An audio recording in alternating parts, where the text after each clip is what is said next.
À l'image de la déclaration.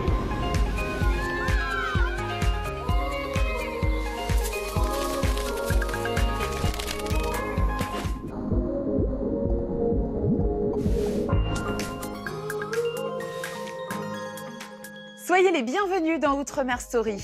Les territoires d'Outre-mer réservent encore de nombreux secrets. Des explorateurs ont fait de certaines vallées, montagnes et jungles leur terrain de jeu. Aujourd'hui, nous allons accompagner ces passionnés de nature dans des lieux rarement fréquentés mais pourtant chargés d'histoire. Et vous allez le voir, leurs découvertes sont d'une aide précieuse pour la connaissance collective. À La Réunion, Rudy arpente les flancs du piton de la Fournaise. Le volcan, cher aux habitants de l'île, est un territoire en perpétuelle évolution. D'année en année, d'éruption en éruption, le volcan est en train de changer de morphologie. Aujourd'hui, Rudy part explorer un tunnel de lave sur le piton Cap Horn.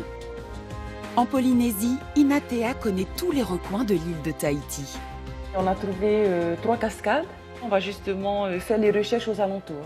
C'est très excitant en fait de pouvoir trouver de nouveaux sites et de pouvoir le partager. Un archéologue vient de la missionner pour retrouver la trace d'une carrière de basalte dans la vallée de la Papineau.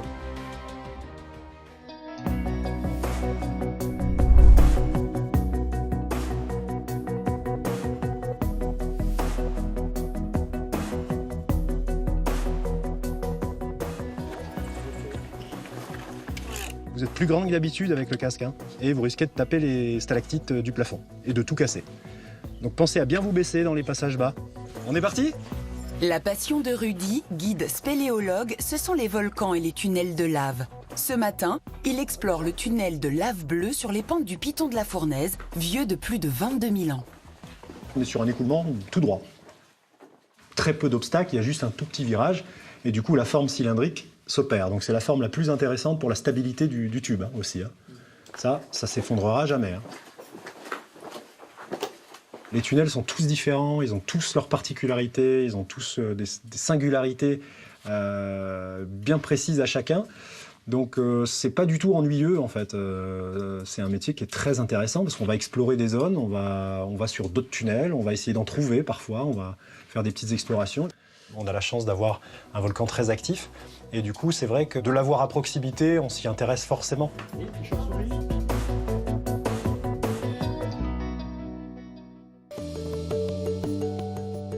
Faut pas oublier les genouillères sur ce tunnel parce que c'est bien abrasif au sol et puis il y a des passages assez bas.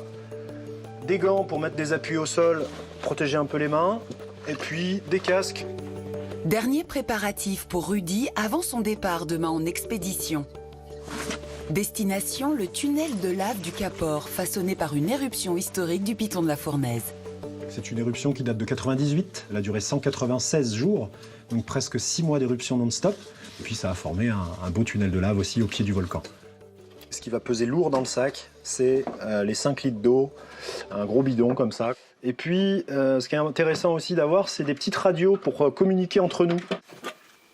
En ce moment, on est encore en période cyclonique à La Réunion, donc en période des pluies. Et donc, on peut avoir des conditions très compliquées en termes de météo. Mais nous, ça nous plaît un petit peu des fois de défier les éléments. Et on est parti pour le volcan.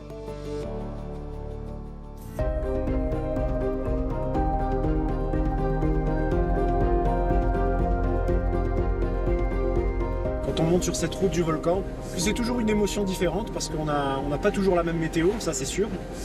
Des éclairages, des contrastes différents, des couleurs différentes en fonction de l'ensoleillement, de l'heure à laquelle on monte aussi. Tout est réuni aujourd'hui pour une belle exploration, une belle expédition.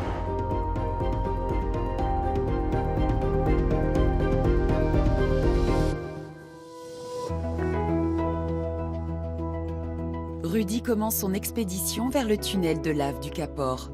Il est rejoint par Frédéric, un autre spéléologue. Les deux spécialistes démarrent leur première étape dans l'enclos Fouquet, formé il y a 4700 ans. L'enclos dans lequel nous sommes, c'est tout le volcan qui s'est effondré sur lui-même. On a des falaises tout autour de nous, qui font 100, parfois 200 mètres de hauteur. Et puis on est, nous, dans une dépression, ce qu'on appelle une caldeira. Donc on est vraiment à l'intérieur de cette dépression avec le cône sommital du piton de la Fournaise qui est juste derrière nous. La bête, parce que c'est justement un gros pépère, quoi. C'est un gros édifice.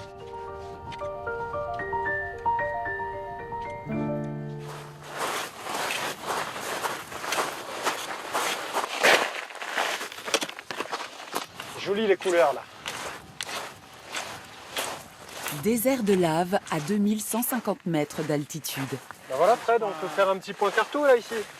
Puis petit relevé GPS là.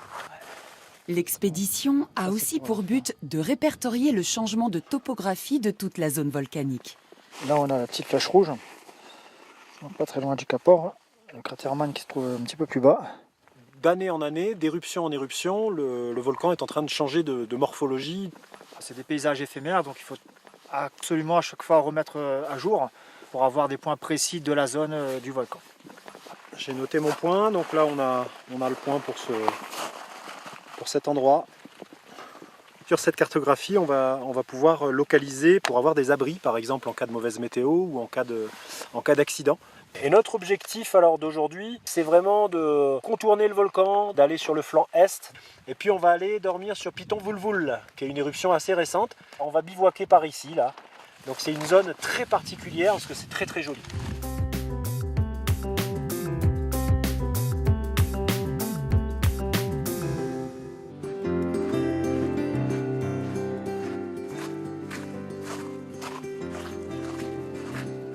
Super petit spot là dans le petit creux là, 2 petits creux, un petit plat ici, impeccable.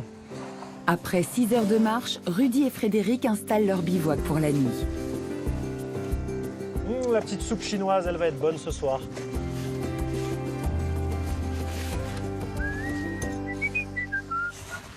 Mais très vite, la pluie s'invite à la soirée des 2 spéléologues. On a l'habitude de ce genre de situation, hein, de se réfugier sous la tente et puis de manger notre petite popote sous la tente.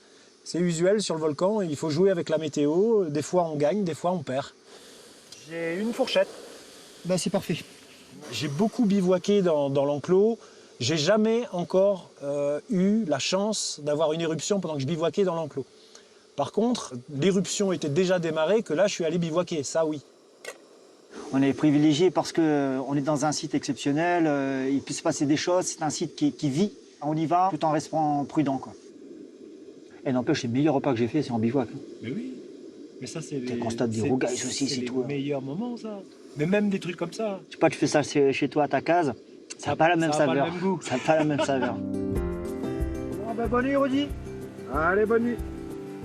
Bye bye.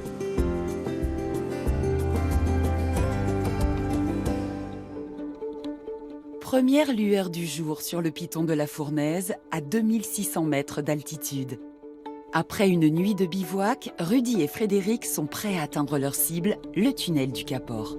On est dans un lieu qui est vraiment magique et c'est très particulier quand même de se réveiller ici dans un endroit comme ça. Là on a eu un petit rayon de soleil en plus pour nous réchauffer. Donc prendre un petit déjeuner ici, ouais, même si on a pris un peu de pluie cette nuit, dans cette zone où il n'y a vraiment personne, ça vaut tous les petits déjeuners du monde hein, pour moi. Hein.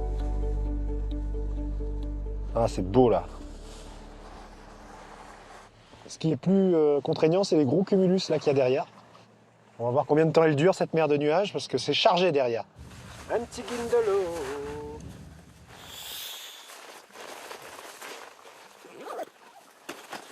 Là, on est prêt à plier le camp de base et puis on va retrouver le Capor avec le tunnel de lave. Allez, pareil.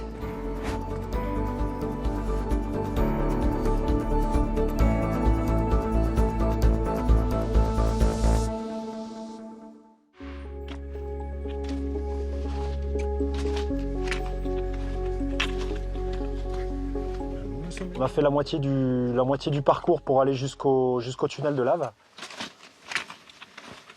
On regarde un petit peu le paysage, on prend notre temps aussi. On y va tranquille.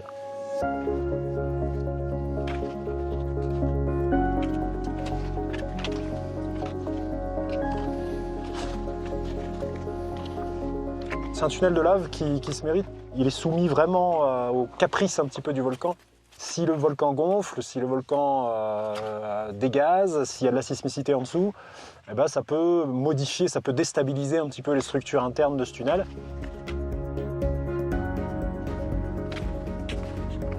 C'est un tunnel qui est assez éloigné des zones très fréquentées. Donc on aime bien, nous, aller dans ces zones-là parce que justement, il n'y a personne. Ce tunnel, on a les coordonnées GPS de l'entrée, donc on va le retrouver très facilement.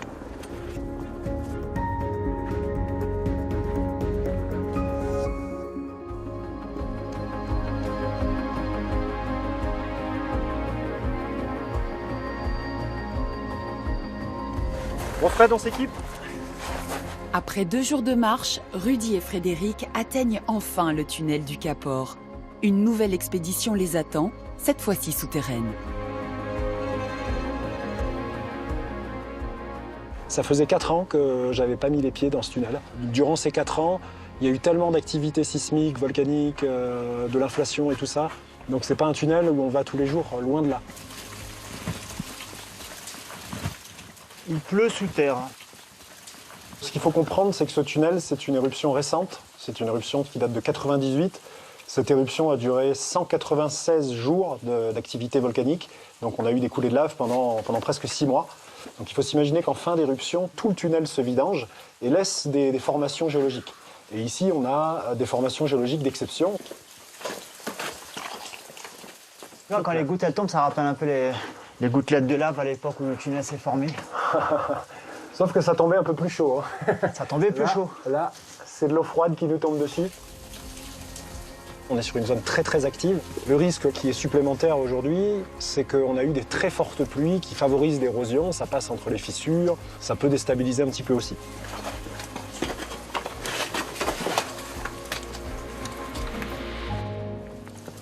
Ouh, jolie stalactite là. Voilà, Ça c'est beau ça. stalagmite là aussi là. Et là t'as celle qui se rejoint, elle est belle. Ouais.